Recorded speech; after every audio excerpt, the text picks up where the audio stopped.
Right guys, what's good? You're back with Aaron's Urban Exploring. Got a lot of history on this place for you. I'll tell you a little bit more about it as we get along. I'm joined with Dorper Stoner. Make sure you check his stuff out on Facebook, Instagram, and subscribe to his YouTube. Yeah, let's get this one cracking. Right guys, we're at Moses Gate Country Park, which is also known as Crompton Lodges. It's a 750 acre situated site, and the park runs from the A6053 to Knob End, and then that's where the Crow joins the River Irwell, which then continues for about 2 miles into Clifton Country Park. Crompton Lodges comes from the lakes, which were mills or lodges supplying water to Crompton's paper mills. Get a view of that. The park lies on Kingfisher Way, which runs from about 6.8 miles from Clifton Country Park to Jumble's Reservoir. And to the east of the lodges is one of the few sections of the Manchester, Bolton and Bury Canal that is still in water, and the land between is reclaimed from old mine workings, one of which is a farm with old bridge collieries, and the weir was constructed in the River Crow to provide water to supply to Crompton's paper mills, and we'll show you that in a sec when we get to it. And a bit of history from the country park, and we'll get to the weir in a minute. Right guys, we are currently at the weir, what was constructed to bring water supply to Crompton's paper mills. I never know what you find out when you read up, but yeah, this would have gone right next to the paper mills, which we will show you later on in the video. But check that. It's now controlled.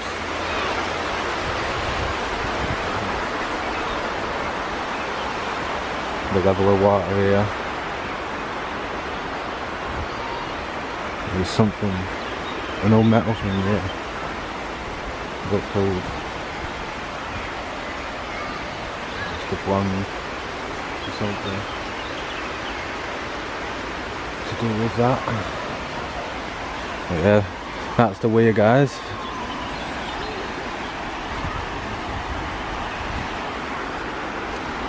And we're going to show you Rock Hall.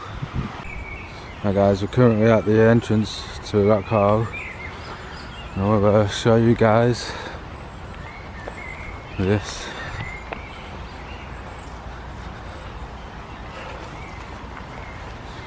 Joined by Dorper Stoner.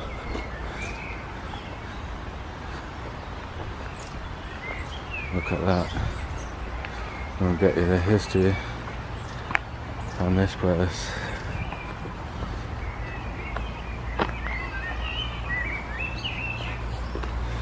Let's get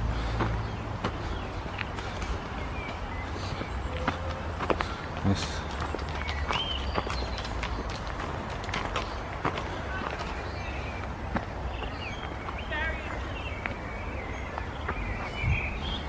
Rock Hall. Check the place. How much?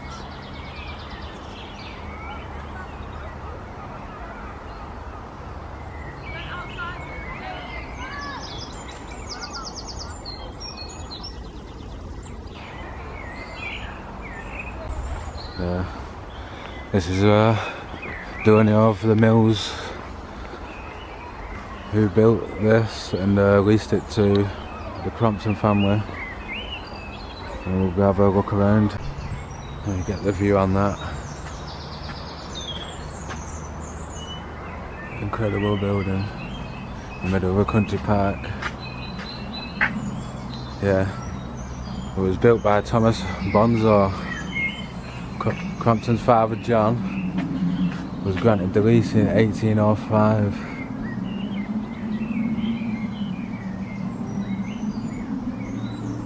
But he never lived in the house.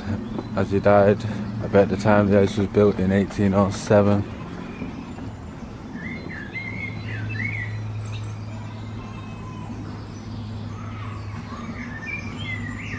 You can just see how old this place is, all the old cobble roads, old brick walls.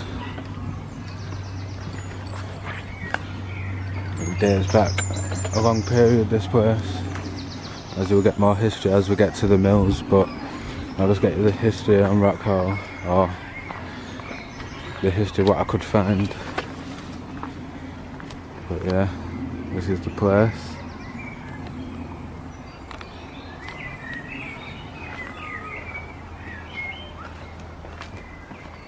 Yeah, in a later time after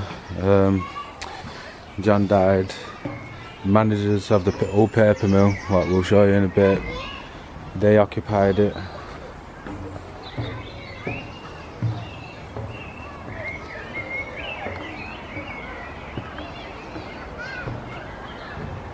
I don't think it was for much time though. On Thomas Bonce's death, the mill passed to his nephew, W.J. Rideout. Then after his death in 1876, I think it was, the mills was offered on auction, and I think that's when the bleach works came in. I think I've got the history on that later. But yeah, I've got the history on that, I'll show you. But just look at this place. I used to come to this place when it was open, at least 10 years ago.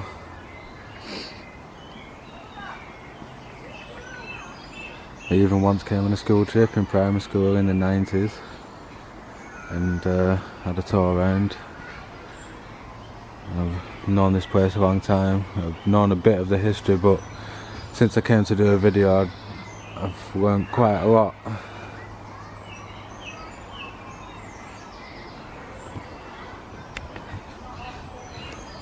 It's just a mad place to be, yeah. The area fell into ruins and was not until the mill was finally demolished in 1972. So it had been, the mills would have been empty about 70 odd years until it was demolished. And after that it was an area of interest as an area place of recreation. Over the next decade after that, the site was cleared and Rock Hall was transformed from a derelict building into a visiting centre for the country park. So from the 70s onwards, it would have turned into the country park what we are now on.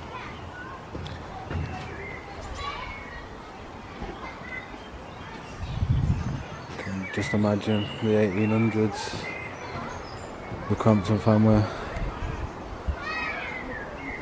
travelling from here to the mills. And obviously Samuel Crompton is obviously in that family who invented the spinning mule. He never got his royalties for, and we'll show you that as we get to the mills. But yeah, this is the back, showed you the front. I'll head on to the side bits. Some old steps.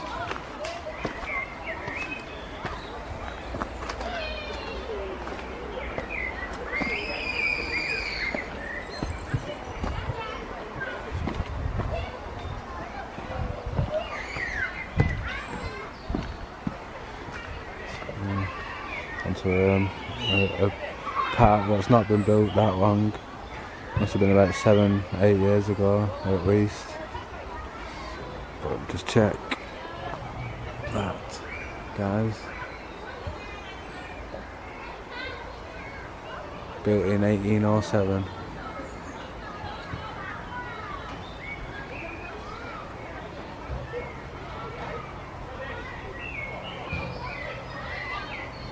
200 odd years. It's just mint.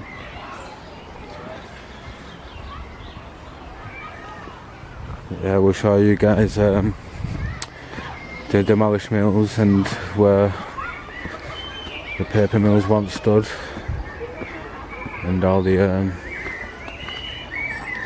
wildlife reserve, Knob End.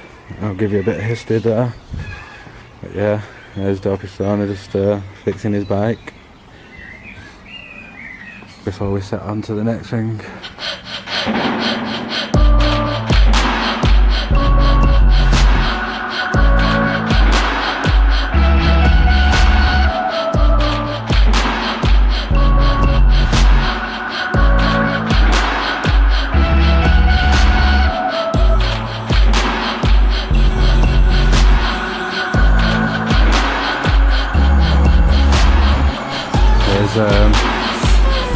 Red rocks, which we will climb next time on the next video, and we'll take you up to the canals and we'll go all along the canals and show you them. We won't be able to fit it all in today, but it'll be nice for the next one. Here's the River Crow, comes all the way from Bolton, which if you've seen on my Facebook you would have seen Bolton Underground, and this is where it travels all the way down to the River Irwell, which meets at Knob End, which we are going now, to where all the mills once stood. And there's a few mills knocking about, but most of them got demolished, and we'll check them out. Alright guys, we've made it to Knob End, and it was designated as a site of interest found. Alright guys, we're at Knob End, and it was a designated scientific site of interest, and it was filed in 1988 under Section 20 of the Wildlife Countryside Act 1981, and as a local nature reserve 2000. And the contamination of the land from the old chemical works, which was over in that direction, resulted in a lot of alkaline in the soil, which supports a variety of wild plants what are nowhere to be seen in Greater Manchester area, which is many types of orchid. And I think the most noticeable one is the fragrance orchid, the Airy Marsh orchid was also here, been seen on sites. And other species such as common boom rape, a tway blade, and a blue fleabane has also been spotted on these lands, which is about 21 acres all the way from there to a bridge that connects to there, but the mills was over that side, on the side of the River Crow, and that one is in Preston, and I don't know which mill it is. I'll have to check that one out sometime, but we'll head over in that direction and we'll see you there. Peace. Right guys, we've arrived where the mill once stood. Got a few things to show you. So that's an underground bunker there. Yeah, this is the entrance gate. Now we'll see you down there. Right guys, we are at the demolished paper mill, the bleach works, all the other industry stuff that was here at one point.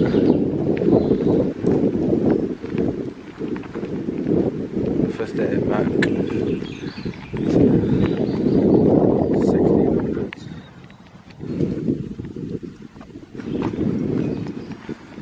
Yeah. This might have been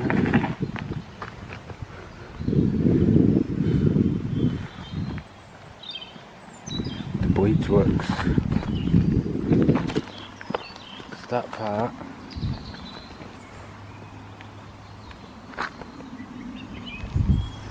There's an entrance where the gates was. And all these foundations look a bit new compared to what's over here. I think this must have been where the original mill was. The paper mill.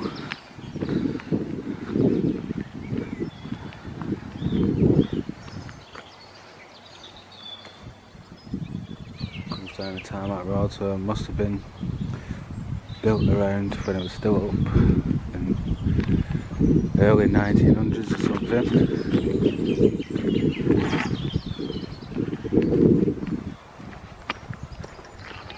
Yeah. Check the foundations. Oh, brick wall there. Going to a concrete thing there.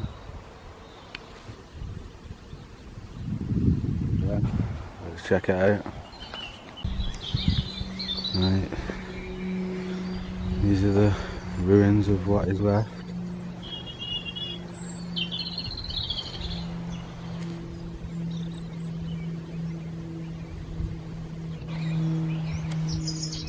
I'll have a climb down here and check these out in a sec. Let's make our way down, guys.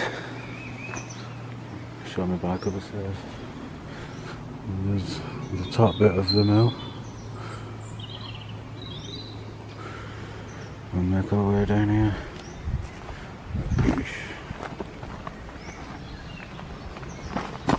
Oh shit. Looks steeper than you think. Oh shit.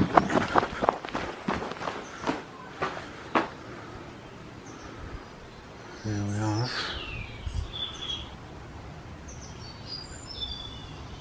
Bones. Yeah, just check this out, guys. Part of the old mill. That is mint.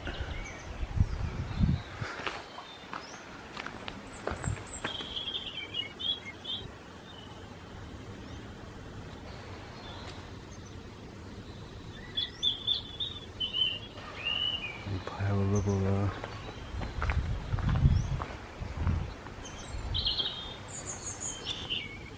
No brakes.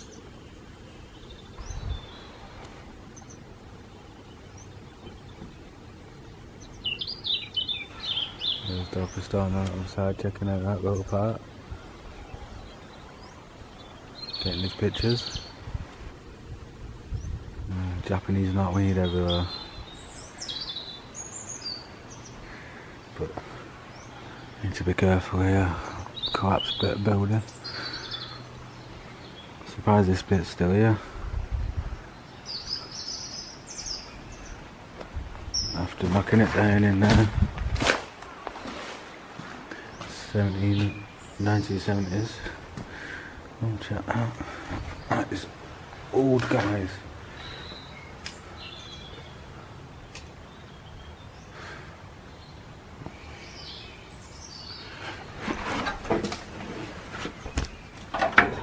Down here. Oh shit. Look at this.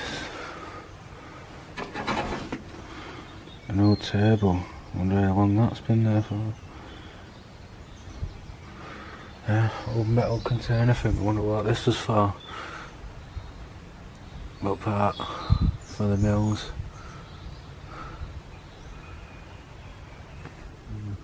If anybody knows. If anyone's been down here,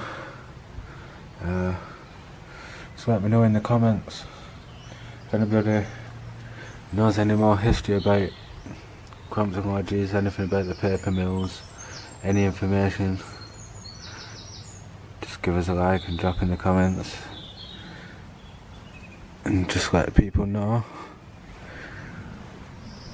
Let's get back up above because I feel a bit on edge underneath that with all that collapsed. Let's get back up.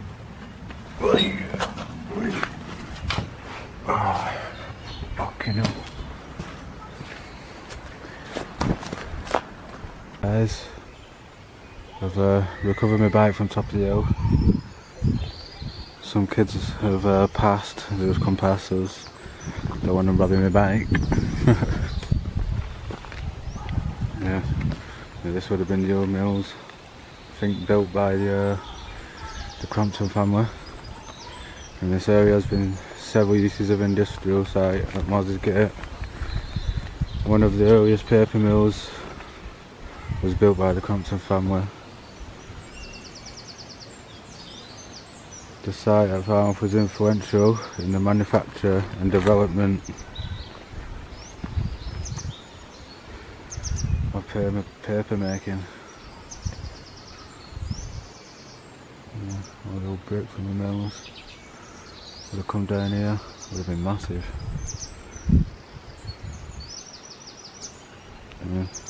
The first paper making here was started by Robert Crompton, which was in 1667. And I think he must have died in 1737.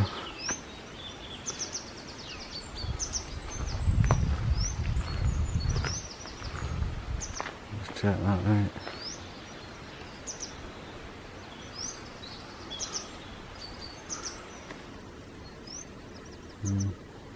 As part of the proper brick mill, what would have come up, must have come up in ties, but not down in 1972. Yeah, Crompton was the first in line of men of paper.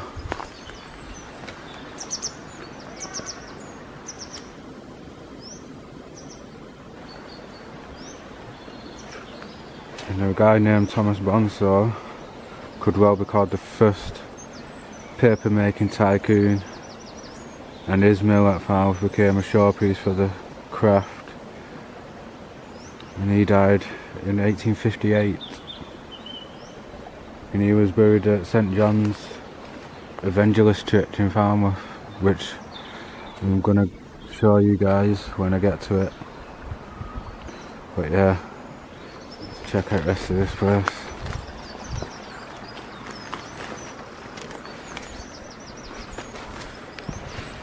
Yeah, later, after paper making, the first steam weaving mill opened in 1828 by James Rothwell Barnes, later becoming a spinning mill, which I think is at Knob End, which might have been what's called Kersley Mill. I don't know if that's right, so if anyone in the comments knows about that, just let me know. And look guys, right at the side of the River Crow.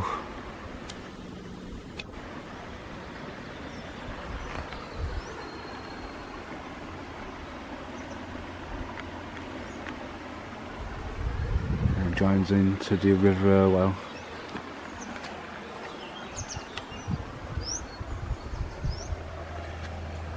Yeah, Knob End is where the chemical works were founded, and the whole area riddled with coal mine workings from shallow pits to deep shafts, which all have been capped probably quite a while ago now. The mill was passed down to William James Rideout, who continued the tradition of paper making until the Great Depression in 1883.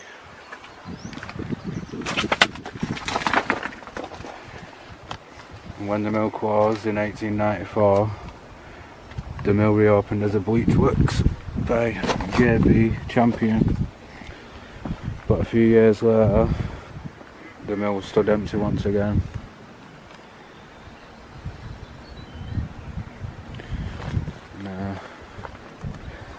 got knocked down in 1972. I couldn't find no history in between them times what it gives. So I wonder if it stood there for like 70 odd years without anything. What's that? That underground. I know you can get underneath there.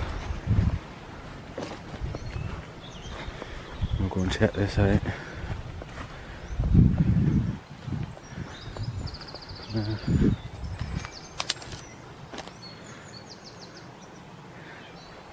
All the steel work for the foundations. Must have been some sort of underground. Oh, never seen this before. Let's have a climb down and see what we can see. Just put that down a sec. Oh, I've not got the torch really. I'm gonna come back, if you can see in there guys. Big open space. I've never noticed that when I've been down here before. Yeah. There's all the foundations to this stuff. Let's have a climb down.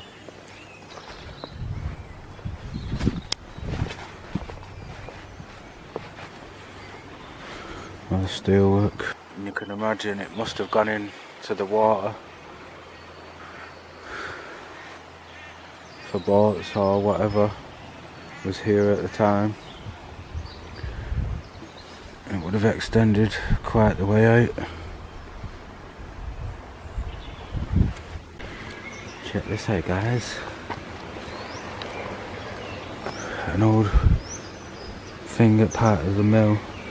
Water going. It's an old like gateway to get water through. It's obviously not doing a good job now because it's all open. But I think there must have been something else here as well to keep that shut. I would wash out. You can see there must have been fences here that have been cut down. And part of the bridge here. Just imagine what it was like back in the days.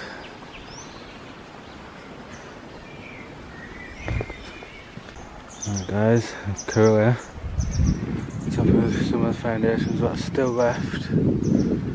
As you can see, it's just ruins everywhere of the old mills of the Crompton family, which once stood. And you go all the way down there.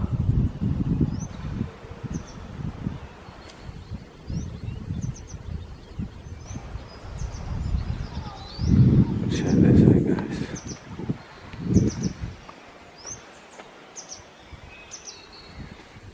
Some foundations.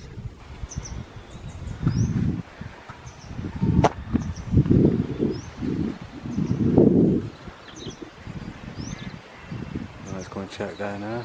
Yeah, so from over there guys. All the way down here. That's where this mill would have stood. You can imagine the scale of it. Must have been built on from the 1600s when Robert Crompton first built. Unless it was a different completely mill that he did build. But I imagine if it was the same family, they must have just built on top. Well, it just keeps going down all the way until down here. Old underground bits.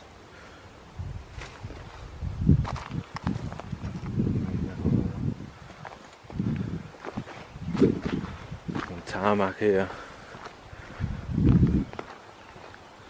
Wonder when this got put in.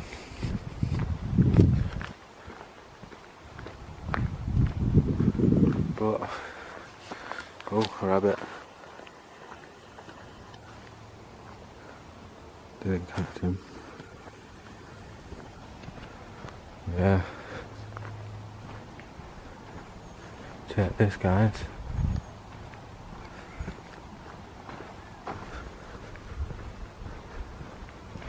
The outside of the mill.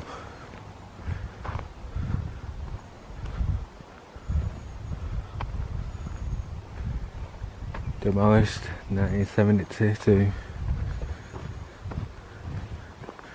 It just keeps on going. Private property. And yeah, it must go into the canal bits now. But in the next video I'm going to do a part 2 to this one because there's just too much history to go through.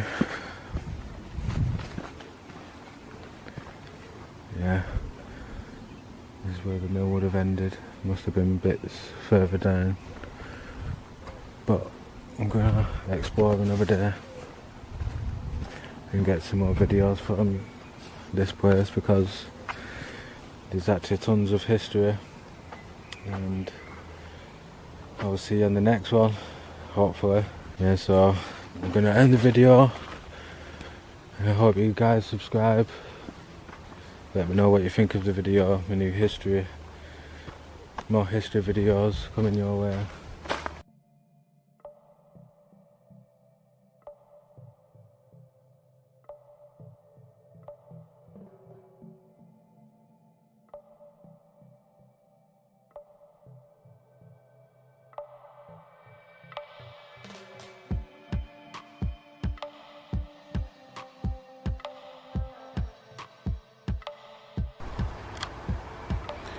What's going on, guys? We are at Thomas Bonzo Crompton's grave.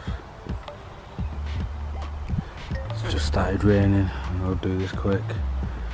Thomas Bonzo Crompton was well known in the commercial circles by the great extent of his transactions as a paper manufacturer and cotton spinner, as well as by his vast engagements in other departments of business, by the ability and success with which he conducted his numerous and complicated undertakings, and the large fortune he so acquired.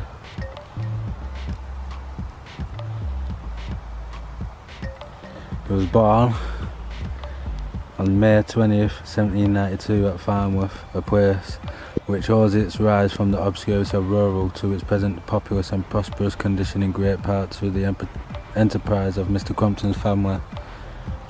His grandfather had a paper mill and bleach works at Great Lever, about half a mile distant from the existing Farnworth mills. Perceiving what an eligible site found presented for manufacturing purposes, he obtained a lease of the property from the late Duke of Bridgewater and built a paper mill and bleach works upon it. His son John, the father of the subject of the present memoir, succeeded to these works and built Rock Hall as a residence, which you guys seen in the country park. Leaving 3 sons, John, Robert and Thomas Bonzo, the eldest and youngest became partners in the Farnworth mills. John, the eldest brother, died in 1834, leaving a widow without issue. From that period to the time of his own death last week, Mr. T.B. Crompton was the sole proprietor of the extensive concern. The second brother, Robert, carried on extensive paper mills at Worthington near Wigan. This gentleman, who lived unmarried and died in 1855, retired from business in 1840, and Mr. Thomas Bonzo Crompton became the sole proprietor of the Worthington mills also.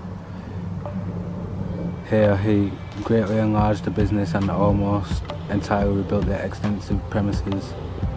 In the conduct of these 2 large establishments, he exhibited great inventive skill and knowledge of business and great fertility of mechanical application. Owing to the superiority of his manufacture of printing and packing papers, he supplied the principal newspapers. Drying machine for making the paper web in continuous length was introduced. The quick perception of Mr. Crompton foresaw that unless a better mode of drying could be discovered, that machine would be comparatively valueless. He therefore invented the continuous drying apparatus, now in general operation. For this invention he took out a patent, but such was the then imperfect state of law of patents that after several days' trial at Lancaster he was deprived of the exclusive benefit of this valuable discovery upon a mere technical point in the specification. Lord Brougham afterwards commented upon this state of the law, and in consequence of this decision introduced a clause giving patentees power to amend a specification and to disclaim. Mr. Crompton was one of those influential manufacturers who induced government to abandon the classification of paper for excise duty. Indeed, he lost no opportunity of impressing upon public men the impulse of paper duty altogether. Whether differential or uniform, not as a political question or as a tax upon knowledge, but as opening a door to fraud and an injury to the honest trader. Great loss and inconvenience had been felt by the conductors of newspapers. To be impressed with the penny stamp then required by law. Upon the urgent representations of Mr. Crompton, who largely supplied the provincial journals with paper, the government was induced to establish an office in Manchester for the impression of obnoxious stamp without transmission to London. The great relief of the press in all the part of the country, from his many transactions with the metropolitan and provincial press, Mr. Crompton became an extensive newspaper proprietor. There are indeed very few of the established London papers that have not at some time or other been Warwick or in part his property. Some years since he became proprietor of the Morning Post, which shared in the benefits of his great experience and became under his protection the flourishing property it now is. But the extensive transactions of Mr. Crompton were not confined to paper making. He was also a large manufacturer of cotton. About 25 years he erected a prestily about 2 miles from farm with a very extensive cotton mill, giving employment to upwards of 800 hands. This mill is well known in the neighbourhood for completeness of its machinery and arrangements and conducted.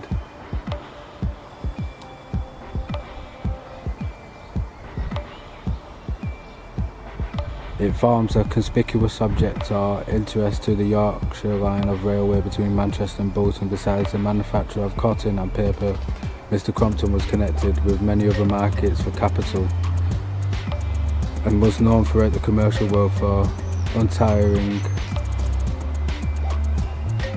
and the viable skill by which he won the position which he occupied at the time of his decease, with so much credit to himself and usefulness to his fellow creatures. It remains to trace the personal qualities of the man who engaged in all of this work and disguised these arduous responsibilities. It will readily be understood that only a man with a strong decision of character, persistency of purpose, self-reliance and ability to command could successfully hold the reins where the transactions were so extensive and the interests so complicated. The mental and moral qualities of Mr. Crompton were essentially masculine, strong in their development and vigorous in their exercise. Hence he would reprove with unflinching sternness where he had good reason to complain, but the capability of exercising the severer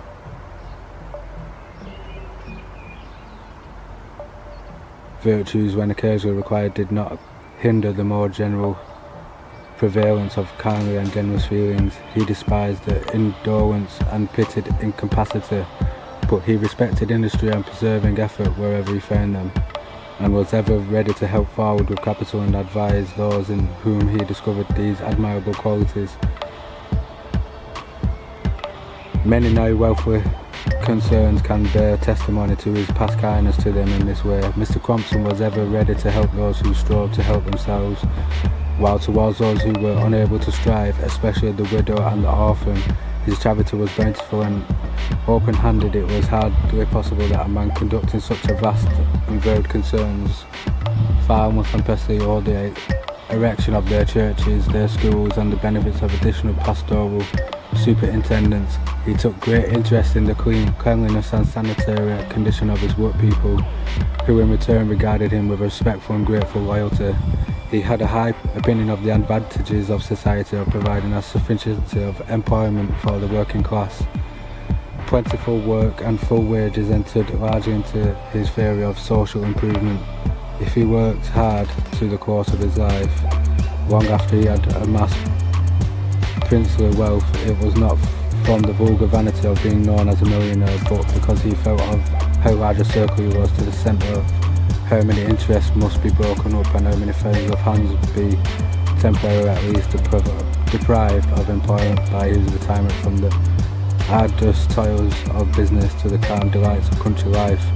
Yet he was not indifferent to rural pleasures. He was an ardent sportsman. He held extensive moors in the Highlands and was one of the best shots of the day.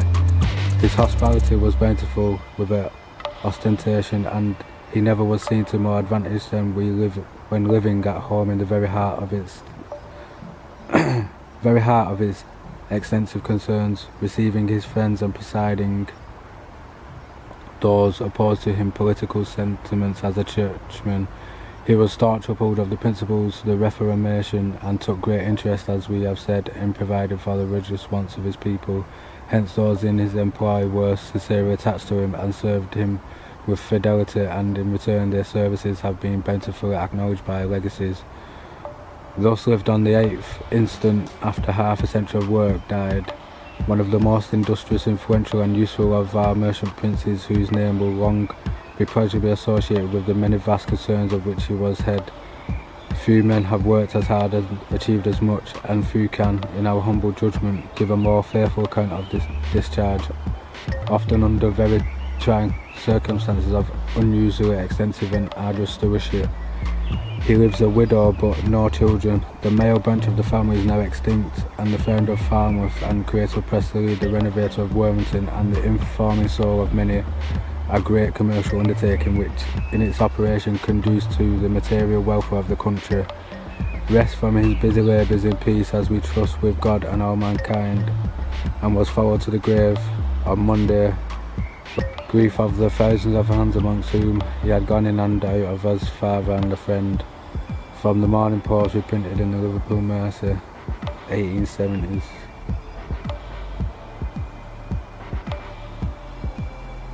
But yeah, the legacy he's left behind is just can't be compared to what they've done for the Falmouth people. A lot of people won't even know around here. Everything I've just said, you can look up for yourself and check the work of this guy and his family have done. If you ever go to Crompton Lodges, this is the guy who built Rock Hall in, I think it was 1807. Yeah, so any history you want to look up, guys, just type in that name, Thomas Bonzo Crompton, and you'll find everything you need to know. And I hope you like the video, subscribe, and yeah, we'll see you on the next one, part 2, as we go along the canals on Crompton Lodges, and we'll give you a bit more history on that. Until then, I'll see you next time, guys. Take care. I will see you again in the next one. Peace.